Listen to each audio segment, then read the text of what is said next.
കേരളത്തെ port city ആക്കാൻ പോവാണ് ഈ ബഡ്ജറ്റിലൂടെ നമ്മുടെ മുഖ്യമന്ത്രി. പക്ഷേ യഥാർത്ഥത്തിൽ എന്താ സംഭവിക്കാൻ പോകുന്നതെന്ന് ഞാൻ പറയട്ടെ. ഇന്ത്യയിലെ ആദ്യത്തെ IT പാർക്ക് തുടങ്ങിയത് നമ്മുടെ തിരുവനന്തപുരത്ത് ടെക്നോ പാർക്കിലാണ്. പക്ഷേ ഇന്നത്തെ സ്ഥിതിയോ അത് എത്രയോ വലുതാകേണ്ടതായിരുന്നു. ഇതിലും വലിയ വലിയ ഇലക്ട്രോണിക് സിറ്റിയും ഹൈടെക് സിറ്റിയും പോലെയുള്ള പാർക്കുകൾ വന്ന് ഇത് എത്രയോ ചെറുതായി. എന്തുകൊണ്ടാണ് ഇത് സംഭവിച്ചതെന്ന് അറിയാം. ടെക്നോ പാർക്ക് ഒന്ന് 100% ആകുന്നതിന് മുമ്പേ ഇൻഫോ പാർക്ക് തുടങ്ങി.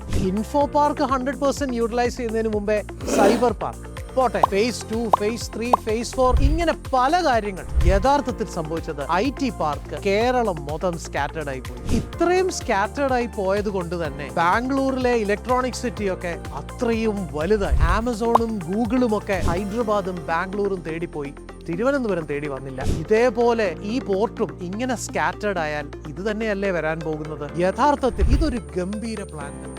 ഞാൻ മുഖ്യമന്ത്രിയെ അഭിനന്ദിക്കുന്നു. പക്ഷേ ഇങ്ങനെ സ്കാറ്റേർഡ് ആയി പോയാൽ ഇത് വീണ്ടും റിപ്പീറ്റ് ആകില്ലേ എന്നൊരു കാര്യം. ഈ വിഴിഞ്ഞം 100% ആകുന്നതിന് മുമ്പ് മറ്റുള്ള സ്ഥലത്ത് പോയുള്ള ഒരു ഇൻവെസ്റ്റ്മെന്റ് ഇതിനെ കൂടുതൽ സ്കാറ്റർ ചെയ്യുകയുള്ളൂ. എന്നാൽ വിഴിഞ്ഞത്തോടനുബന്ധമായിട്ട് ഇതിനെ ഒന്ന് ഡെവലപ്പ് ചെയ്താലോ, ഈ സ്കാറ്ററിംഗ് ഒന്ന് മാറി നിന്നിട്ട് ശക്തമാക്കാൻ പറ്റും നമ്മുടെ കേരളത്തിനെ ഒരു പോർട്ട് ഹബ്ബായി. അല്ലെങ്കിൽ നമ്മൾ ഇപ്പൊ പറയുന്ന പോലെ തന്നെ വിഴിഞ്ഞം കൊണ്ടുള്ള ഏറ്റവും വലിയ പ്രയോജനം കേരളത്തിനല്ല, യഥാർത്ഥത്തിൽ തമിഴ്നാടിനാണ്. മുല്ലപ്പെരിയാർ പോലെ.